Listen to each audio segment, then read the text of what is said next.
ناظرین، آج کی اس ویڈیو میں آپ کو پاکستان میں موجود چند تاریخی مقامات کے بارے میں بتاؤں گا، لیکن ویڈیو میں مزید آگے بڑھنے سے پہلے میری آپ لوگوں سے ایک گزارش ہے کہ اگر آپ میرے اس چینل پر نئے ہیں تو میرے اس چینل کو سبسکرائب کر دیں اور ساتھ میں موجود بیل آئیکن کو بھی پریس کر دیں تاکہ ہر نئی آنے والی ویڈیو کا نوٹیفیکیشن آپ کو پر وقت مل سکے۔ موئن-جو-داڑو وادی سندھ کی تہذیب کا ایک قدیم شہر موئن-جو-داڑو دنیا کے قدیم ترین شہری مراکز میں سے ایک ہے اور یونیسکو کے عالمی ثقافتی ورثے میں شامل ہے۔ ٹیکسلا ایک اہم آثار قدیمہ کی جگہ ٹیکسلا قدیم زمانے میں سیکھنے اور ثقافت کا ایک بڑا مرکز تھا۔ اس میں متعدد بدھ اسٹوپا، خانقاہیں اور مجسمے موجود ہیں۔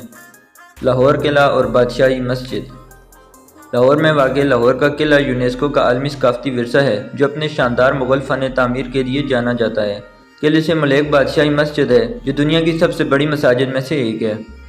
روہتاس قلعہ شہنشاہ شیر شاہ سوری کے ذریعے 16ویں صدی میں تعمیر کیا گیا قلعہ روہتاس یونیسکو کا عالمی ثقافتی ورثہ ہے جو اپنے اسٹریٹجک ڈیزائن اور مضبوط فن تعمیر کے لیے جانا جاتا ہے۔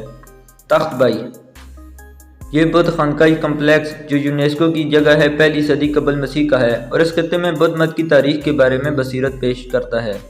شالیمار باغات لاہور کے یہ مغل باغات اپنے ہم آہنگ ڈیزائن، بہتے پانی اور سرسبز و شاداب کے لیے مشہور ہیں۔ ہیران مینار 17ویں صدی میں تعمیر کیا گیا۔ شیخو پورہ میں ہیران مینار ایک منفرد تاریخی مقام ہے جس کو شہنشاہ جہانگیر کے پیارے پالتو ہرن کی یاد میں بنایا گیا ایک مینار ہے۔ شاہ جہاں مسجد ٹھٹھا یونیسکو کا ایک اور عالمی ثقافتی ورثہ۔ یہ مسجد مغل دور میں تعمیر کی گئی تھی اور یہ اپنے نیلے رنگ کی ٹائل کے لیے مشہور ہے۔ رانی کوٹ قلعہ رانی کوٹ قلعہ جسے اکثر سندھ کی عظیم دیوار کہا جاتا ہے۔ رانی کوٹ ایک تاریخی قلعہ ہے جو 26 کلومیٹر تک پھیلا ہوا ہے اور ارد گرد کے مناظر کے دلکش نظارے پیش کرتا ہے۔ کٹاس راج مندر چکوال کے یہ قدیم ہندو مندر اپنے شاندار فن تعمیر اور تاریخی اہمیت کے لیے مشہور ہیں۔ امید کرتا ہوں آپ کو ویڈیو پسند آئی ہوگی۔ اگر ویڈیو پسند آئی ہو تو ویڈیو کو لائک کر دیں اور چینل کو سبسکرائب کر دیں۔